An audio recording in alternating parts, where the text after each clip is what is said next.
মুক্তিযুদ্ধের বীরত্ব গাথা নিয়ে রণাঙ্গনের স্মৃতি শীর্ষক ধারাবাহিক প্রতিবেদনের জন্য ইলেকট্রনিক মিডিয়ায় 2024 সালের বজলুর রহমান স্মৃতি পদক পেলেন 71 টেলিভিশনের head of news Shafiq Ahmed.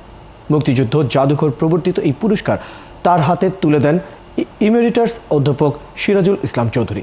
Print ক্যাটাগরিতে এই পুরস্কার পেয়েছেন দেশ রূপান্তরের আলোকচিত্রী সম্পাদক শাহাদাত পারভেজ। পুরস্কারপ্রাপ্ত দুই সাংবাদিক মুক্তিযুদ্ধের সঠিক ইতিহাস নির্মাণে অনুকরণীয় ভূমিকা রাখবে বলে প্রত্যাশা করা হয়।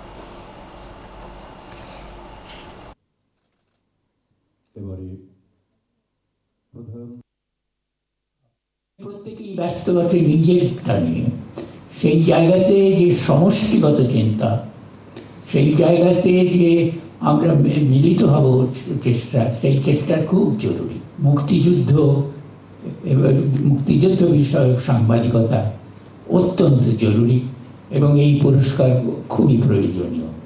আরেকটা কথা আমি বলি, শেষ করব, যে এই যে আমরা বলছি সামাজিক বিপ্লব, এর জন্য যে সাংস্কৃতিক প্রস্তুতির প্রয়োজন সেটা খুব জরুরি।